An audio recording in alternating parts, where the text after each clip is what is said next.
Hello friends, मैं धीरज वर्मा मेरे YouTube channel जिंदा दिल वर्मा में आपका स्वागत करता हूं।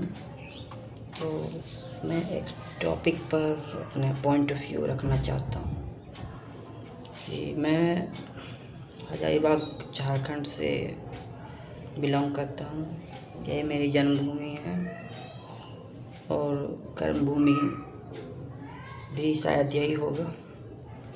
तो मेरा ये आज का जो वीडियो है इसका पीछे टॉपिक ये है कि हमारे पड़ोसी राज्य में या फिर इंडिया में आजकल देखते हैं एक ट्रेंड नया निकला है कि नेता का बेटा या बेटी या कोई भी रिश्तेदार बिना इलेक्शन लड़े ही मंत्री बन जा रहा है।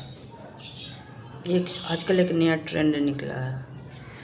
तो इसमें मेरा ये पॉइंट ऑफ व्यू है कि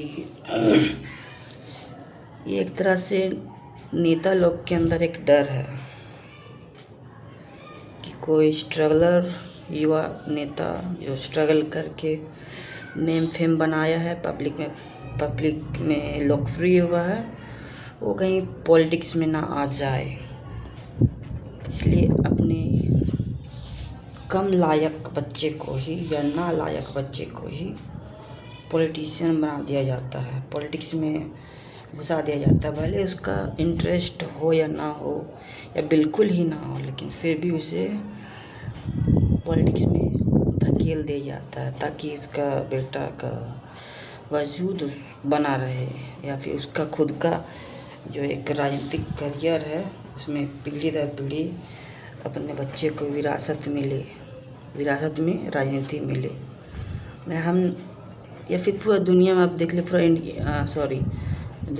इंडिया में ही आप देख लीजिए, कई सारे नेता के बच्चे ऐसे हैं जो नेपोटिज्म के दम पर नेता तो बन जाते हैं लेकिन वो इफ़ेक्ट नहीं डाल पाते हैं।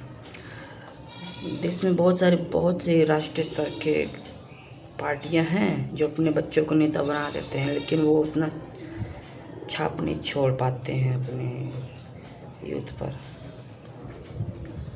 और इसमें हम ज़्यादा कुछ सार्केज़म वाला बात नहीं बोल सकते हैं, ज़्यादा हम तीखा टिप्पणी नहीं करना चाहते हैं, और इसलिए बिना नाम लिए हम बोल रहे हैं, क्योंकि नाम लेकर फालतू का लफड़ा नहीं पालना है हमको। लेकिन बहुत सारे ऐसे लोगों को देखे हैं, ऑब्जर्व कर रहे हैं, जिनके अंदर किसी तरह का कोई भी सोशल वर्क या सोशल सर्विस का फीलिंग नहीं है, फिर भी सोशल लाइफ में आ जा रहे हैं।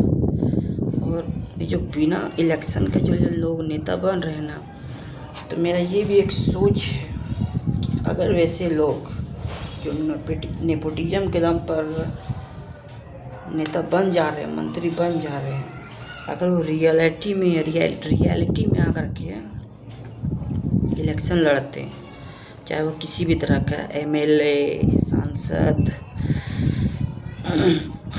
या फिर वार्ड पार्षद का ही इलेक्शन क्यों ना हो, निचले से निचले स्तर का चुनाव, चाहे बड़ा से बड़ा लेवल का चुनाव, अगर वो स्ट्रगल करते हुए ऊपर आते हैं तो शायद जनता उन्हें एक्सेप्ट नहीं करती। खासकर आज के टाइम में जब यूथ समझदार हो चुका है अपने अधिकारों के प्रति, अपने जो भी उनको संविधान में मिला है अपने कानून के लिए जो भी यूथ को राइट्स है, वो उसके प्रति पूरा सजग है। इसलिए नेता का बेटा नेता बने, ये शायद आज के टाइम में अब पॉसिबल नहीं लग रहा है, क्योंकि पब्लिक उन्हें वोट नहीं देगी। इसलिए बिना इलेक्शन में आए ही एक तरह से गलत तरीक़ा से ये लोग मंत्री बन जा रहे हैं। और खैर देखते हैं कि इस रूल के प्रति कब बदलाव आएगा। जब तक कोई चुनाव ना लड़े उसे मंत्री ना बनाया जाए, ये एक रूल होना चाहिए देश में, क्योंकि बहुत सारे लोग स्ट्रगल करते हैं, सालों साल मेहनत करते हैं और उनको कुछ फल नहीं मिलता है, तो फिर वैसे में भी लोग पार्टी चेंज करना ही या फिर अपना खुद का नया पार्टी बनाना एक ऑप्शन चुनते हैं। खासकर इसमें हम नाम लेना चाहेंगे कि जैसे आज के टाइम में आप देखिए राघव चड्ढा, पहले आम आदमी पार्टी में थे लेकिन अभी बीजेपी में आ गए हैं, तो बहुत सारा उन पर मीम बन रहा है, बहुत ट्रोल किया जा रहा है, बहुत मजाक उड़ाया जा रहा है। लेकिन